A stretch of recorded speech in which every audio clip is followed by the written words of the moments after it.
Hello दोस्तों, Mughal institute में बहुत बहुत स्वागत है। आपकी एक अच्छे से रिवीजन हो इसके लिए मैंने नॉन वर्बल रीजनिंग के 30 क्वेश्चन यहाँ पे लगाए हैं। तो हम सॉल्व करेंगे 30 क्वेश्चन और देखेंगे कि कितना आप सॉल्व कर पाते हैं। मैं एक क्वेश्चन सॉल्व करके दिखा रहा हूँ, मेरे साथ साथ सॉल्व करो क्योंकि मैं टाइम देके फिर सॉल्व करेंगे। इस हिसाब से वीडियो भी 1 घंटे का हो जाएगा और इतना टाइम भी नहीं है और आपका भी टाइम इतना वेस्ट नहीं होना चाहिए। आप भी इसका आंसर निकालो, मैं 10 सेकंड 12 सेकंड जिस हिसाब से मुझे पॉसिबल होगा मैं आपको टाइम दूंगा।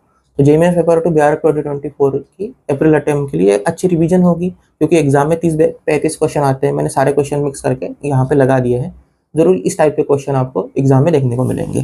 तो स्टार्ट करते हैं वीडियो। देखो फर्स्ट जो क्वेश्चन है, तो इसमें सोचना क्या है, आपने तो सोच लिया होगा क्योंकि कब से लगाया हुआ है, ऐसी उम्मीद है। तो आपका आंसर तो आ गया होगा। देखो ऑब्जर्वेशन क्या किया जाता है, तो यहाँ पे हम देख रहे हैं कि यहाँ पे 36 है, मतलब 6 का स्क्वायर है और यहाँ पे 4 का स्क्वायर है। तो ये जो नंबर है ये 10 का स्क्वायर है, मतलब कुछ ना कुछ यहाँ पे नंबर्स मेरे दिमाग में चल रहे हैं। ठीक है ना, क्योंकि 6 और 10 4 की प्लस करेंगे तो 10 आ जाएगा, मतलब सिंपल बॉड मास हम चेक करेंगे। सिमिलरली 7 का स्क्वायर है, 3 का स्क्वायर है, 7 और 3 अगेन 10 का स्क्वायर मतलब 100 आ जाएगा। वैसे ये है 8 का स्क्वायर और ये है 5 का स्क्वायर। तो 8 5 13 होता है, 13 का स्क्वायर 169 होना चाहिए। तो आंसर 169, ऑप्शन नंबर बी ये सही हो जाएगा। ऑप्शन नंबर बी यहाँ पे सही जवाब होना चाहिए। Next question, number of cube count करने हैं। देखो क्यूब काउंट करने का तरीका अलग होता है, अलग अलग तरीके से अलग अलग लोग कैलकुलेट करते हैं। तो मेरा तरीका है, मैं बता देता हूँ। देखो ये है लेवल 1 के क्यूब, ठीक है। तो यहाँ पे हो जाएगा 1 into 1, 1 into number of cubes 3 है। उसके बाद में लेवल 2 के क्यूब है, देखो यहाँ पे तो 2 इंटू कितने क्यूब है, तो 2 क्यूब है।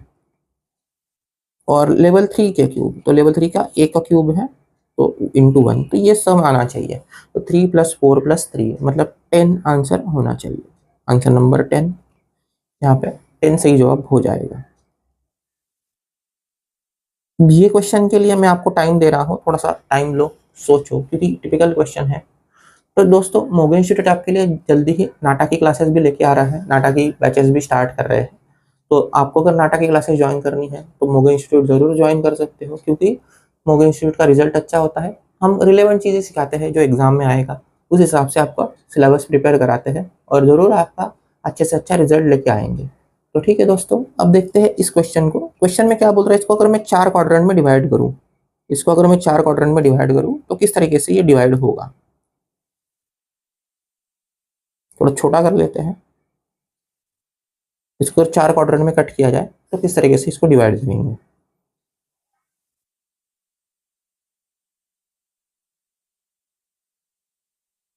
ये तो बिल्कुल गलत दिया, ऑप्शन नंबर बी।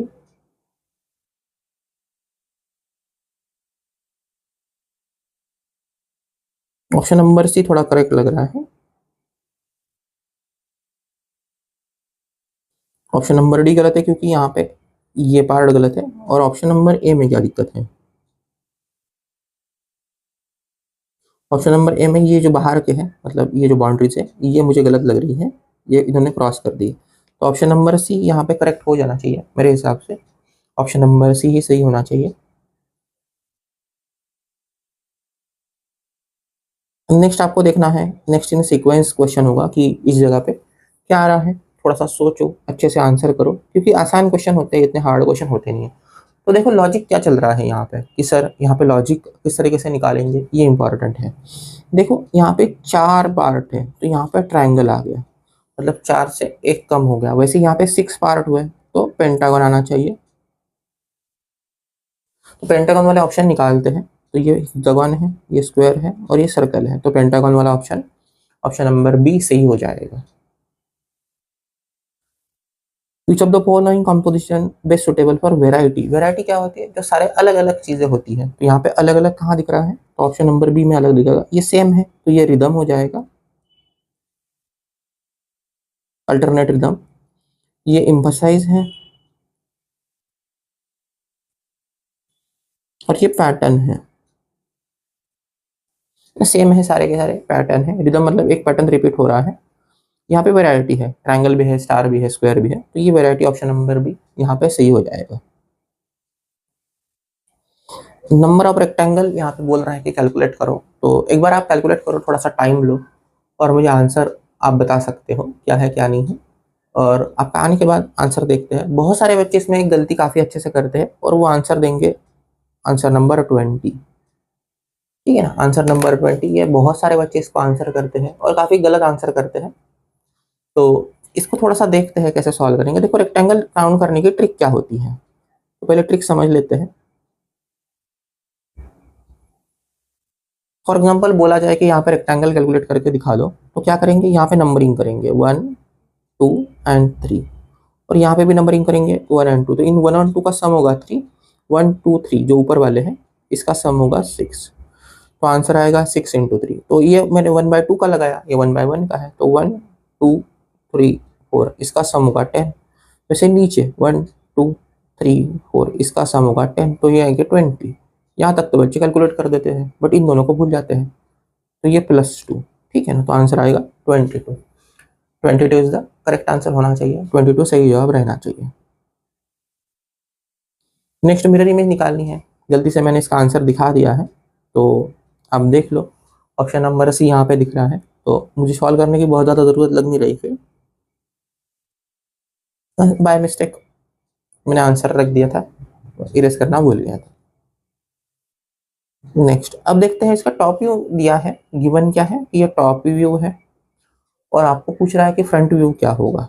ठीक है ना, कभी कभी ऐसे क्वेश्चन अगर आते हैं तो ये चीज़ याद रखना, कभी भी सर्कल दिखता है तो इसका टॉप व्यू गिवन है, तो फ्रंट व्यू इसका रेक्टेंगल होता है, डब्बा ये होता है, क्योंकि ये सिलेंडर होता है, या फिर आपको दिया जाएगा कोई कोन होगा। ठीक है ना, कोन का भी अगर टॉप व्यू निकालेंगे तो वो सर्कल होता है, तो ये भी थोड़ा सा याद रखेंगे। अब दोनों में से एक चेक कर लेते हैं क्या है क्या नहीं है। देखो, ऊपर का डब्बा है, नीचे का कोन है, पर ये नीचे लाइन आ गई ना, इसमें कोई लाइन नहीं होती, सर्कल में कोई लाइन नहीं होती। डब्बा है, कोन है और डब्बा है, तो ये सही हो सकता है। यहाँ पे लाइन आ गई और ये छोटा कर दिया, ऊपर छोटा नीचा है, तो ऑप्शन नंबर बी यहाँ पे सही होगा। Option number B is the correct answer होगा।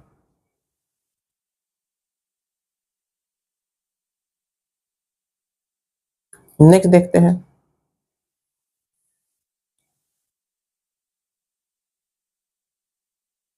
तो एक चीज याद रखेंगे फिर से, क्योंकि टॉप व्यू गिवन है, आपको फ्रंट व्यू पूछ रहा है, तो एक सिंपल चीज याद रखो, अगर टॉप व्यू में ट्रायंगल दिख रहा है, टॉप व्यू में ट्रायंगल है, तो फ्रंट व्यू में भी ट्रायंगल दिखेगा। ठीक है ना, अब टॉप व्यू में कैसे ट्रायंगल फाउंड करेंगे कि हॉरिजॉन्टल लाइन पे कितने ट्रायंगल है, तो हॉरिजॉन्टल लाइन पे एक ट्रायंगल है, तो फ्रंट व्यू में भी एक ही ट्रायंगल दिखेगा। तो ये जहाँ पे दो ट्रायंगल है वो ऑप्शन कट जाएंगे। अब इन दोनों में देखते हैं। देखो, यहाँ पे आपका हेक्सागन है, मतलब दो लाइन आई है, तो नीचे भी दो सरफेस आनी चाहिए, तो ऑप्शन नंबर बी सही हो जाएगा।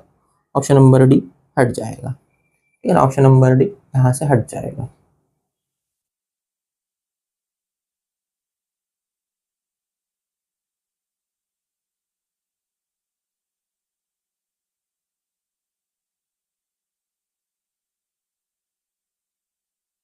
नेक्स्ट, इसका क्या होगा।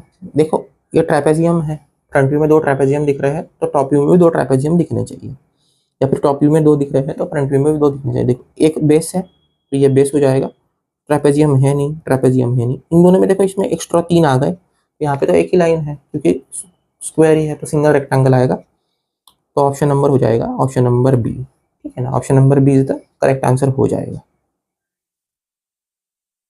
सिंपल फ्रंट व्यू पूछ रहा है साइड से, तो 1 2 3 4, फोर सरफेस जहाँ है वो आपका आंसर हो जाएगा। 1 2 3 4 5, 1 2 3, 1 2 3 4, 1 2 3 4 5, तो सरफेस काउंट से मैंने किया, ऑप्शन नंबर सी आया। आप इमेजिन करके भी कर सकते हो, बट दोनों करोगे तो एक्यूरेसी अच्छा होता है। इस साइड से दो सरफेस दिख रहे हैं, स्टेप वाला सरफेस है और एक फ्लैट सरफेस है, तो ये गलत है, ये गलत है, ऑप्शन नंबर सी सही हो जाएगा। ये भी गलत है क्योंकि इसमें स्टेप नहीं है।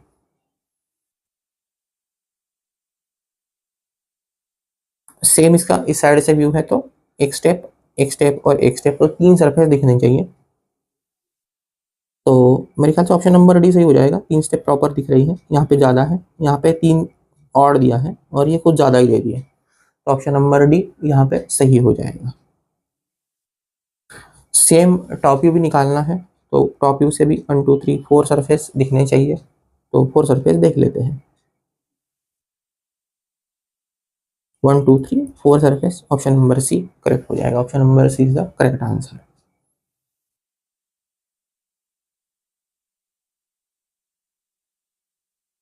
ये आपके लिए फर्स्ट होमवर्क है, ट्राई करो इसको और सॉल्व करो, क्योंकि सिंपल रोटेशन लॉजिक है, अच्छे से लगाओ, मेरे ख्याल से लॉजिक लग जाएगा।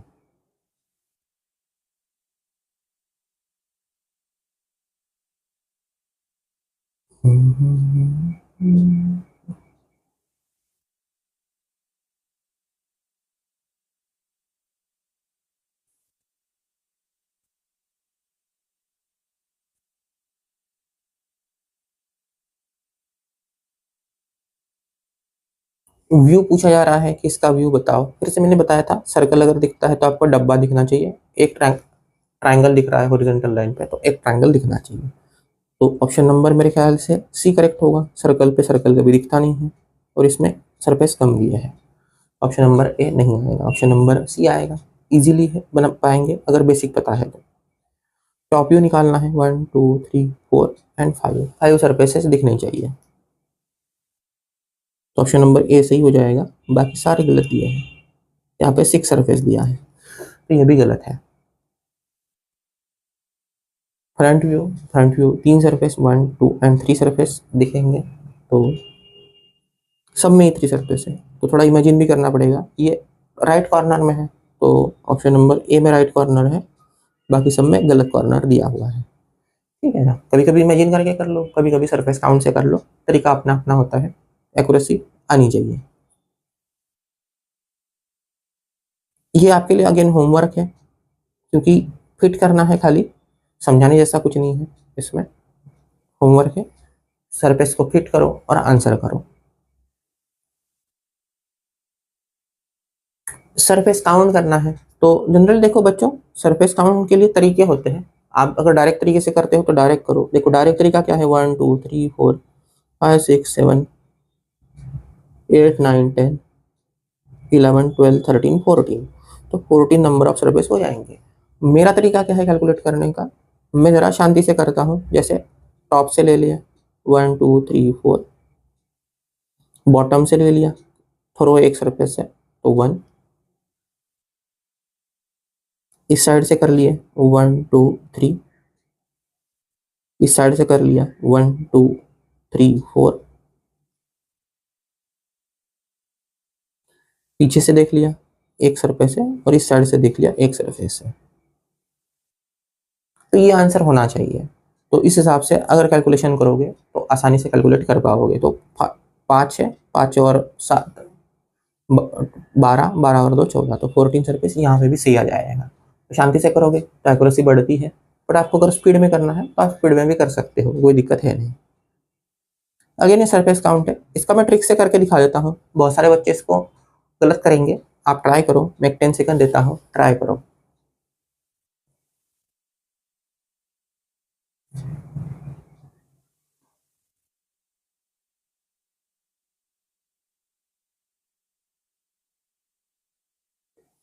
तो दोस्तों इसको शांति से भी किया जा सकता है, तो मैं थोड़ा सा शांति से भी करके दिखा देता हूँ। मैंने डायरेक्ट भी करके दिखा दिया, हमारा आंसर 25 आया था। ठीक है, तो देखो अगर टॉप सरफेस लेते हैं तो 1 2 3 एंड 4, अगर बॉटम सरफेस लेते हैं तो एक दिखेगा। उसके बाद में हम इस साइड से कैलकुलेट कर लेते हैं, तो 1 2 3 4 एंड 5। सिमिलरली हम इस साइड से कैलकुलेट कर लेते हैं, तो 1 2 3 4 एंड 5।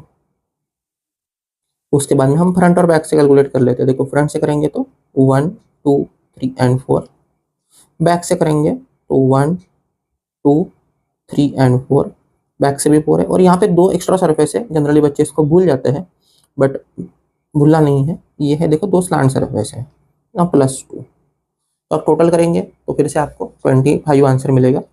ठीक है ना दोस्तों, तो ये हो गया आपके 10, ये हो गया आपके 10 5 और ये हो गया 10, तो 25 करेक्ट आंसर हो जाएगा। 25 द राइट आंसर होना चाहिए। फ्रंट व्यू निकालना है, तो ये आपके लिए अब होमवर्क होगा। अच्छे से देखो फ्रंट व्यू और डायरेक्शन के एरो में आपको फ्रंट व्यू निकालना है।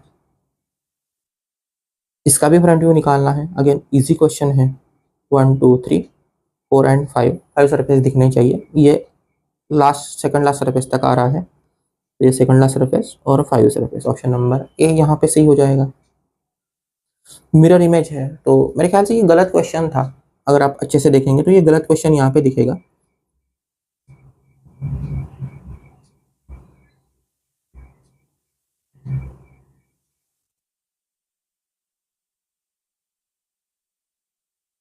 ये मेरे ख्याल से गलत क्वेश्चन है।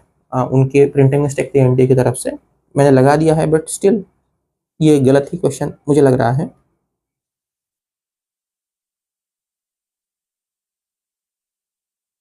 ये क्वेश्चन था, नेक्स्ट इन सीक्वेंस देखना था। स्क्वायर है तो इसको मतलब 90 डिग्री से रोटेट कर दिया और एक एज इट इज रखा, तो ये एज इट इज हो जाएगा। नेक्स्ट इसमें इसको 90 डिग्री या उल्टा कर देंगे, रोटेट करा देंगे, तो ये हो जाएगा ऑप्शन नंबर सी। इसको रोटेट कर दिए। ये अगर मिरर इमेज है, ये मेरे ख्याल से करेक्ट ऑप्शन है इसमें। तो देखो ये कोना है, तो ये कोना चेंज करेगा, तो ये दोनों ऑप्शन आएंगे, ये दोनों नहीं आएंगे। और नेक्स्ट में देखना पड़ेगा कि एरो कैसे चेंज हुआ है। एरो इस साइड से आया है, तो ये एरो इस साइड से आना चाहिए, तो ऑप्शन नंबर डी सही हो जाएगा। ऑप्शन नंबर सी गलत हो जाएगा।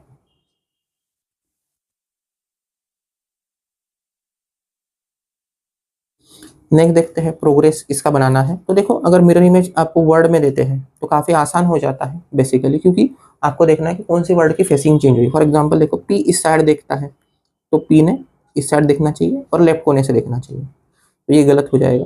सिमिलरली आर है, ये है। अब देखो जी एज इट इज है, तो सेकंड ऑप्शन नहीं आएगा। नेक्स्ट देखते हैं, नेक्स्ट में क्या दिक्कत है। तो यहाँ पे देखो दोनों एस अपोजिट कर दिए, तो ऑप्शन नंबर 1 भी हट जाएगा। ऑप्शन नंबर 3 यहाँ पे सही हो जाएगा। डायरेक्ट देखो और आसानी से बना पाओगे, ऑप्शन एलिमिनेट कर पाओगे।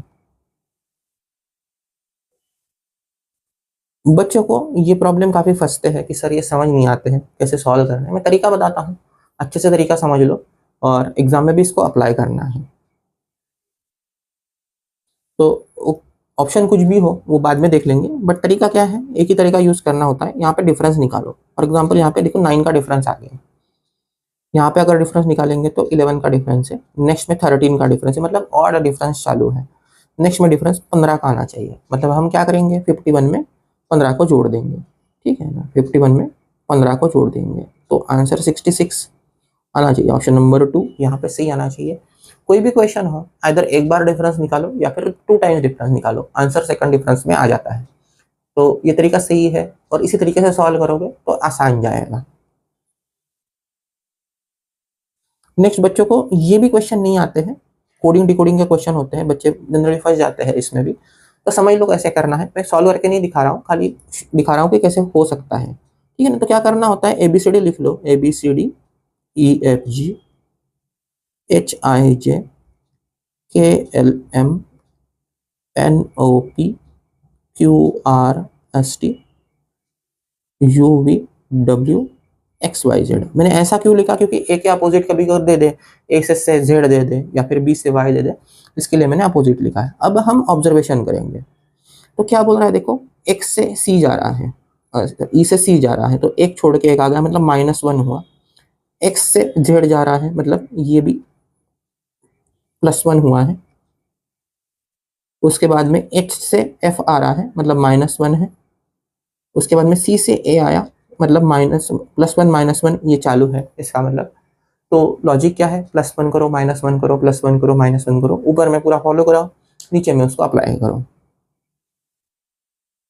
इस तरीके से अगर सॉल्व करोगे तो आसान जाएगा, ठीक है ना। एस से फिर यू जा रहा है, मतलब +1 हुआ, +1 -1 ये चालू है। उसके बाद में आर से टी जाना है, तो आर से टी ये फिर से +1 होगा। तो हाँ, +1 -1 मोस्ट ऑफ द टाइम चालू है। अच्छे से ऑब्जर्व करो और आपको आंसर मिल जाएगा। और नेक्स्ट ये लास्ट क्वेश्चन होना चाहिए, काफ़ी ट्रिकी क्वेश्चन आता है इसका, और बच्चे इसमें हर बार गलती कर ही रहे हैं, तो थोड़ा सा समझ लो कैसे करना है। देखो ऑड वन के जो लेटेस्ट क्वेश्चन आना स्टार्ट हुए हैं उसमें जनरली सिमेट्री लॉजिक देते हैं, ठीक है ना। तो सिमेट्री लॉजिक पहले इसको चेक कर लिया करो, ये हॉरिजॉन्टल सिमेट्री है, वर्टिकल सिमेट्री है। हॉरिजॉन्टल है, वर्टिकल है, हॉरिजॉन्टल है, वर्टिकल है, हॉरिजॉन्टल सिमेट्री है बट वर्टिकल सिमेट्री नहीं है। तो सिमेट्री की वजह से ऑप्शन नंबर 4 कट गया। इन्होंने 2024 में, 2025 में, 2026 में तीनों साल सिमेट्री पे खेले हैं। तो सिमेट्री वाले लॉजिक एक अच्छे से आपको समझ के रखने हैं, याद करो और इसका यूज़ करो। तो ठीक है दोस्तों, मेरे ख्याल से मेरी सारी आपको बातें समझ में आ गई होगी। तो मैं मिलता हूँ नेक्स्ट वीडियो में। फिर से एक बार बोल देते हैं, नाटा की बैचेस जल्दी स्टार्ट हो रही है। अगर आपको इनरोल करना है तो नाटा की बैचेस में आपने ज़रूर जल्दी से इनरोल करना चाहिए, बैच जल्दी ही फुल होती है। तो ठीक है दोस्तों, मिलते हैं नेक्स्ट वीडियो में।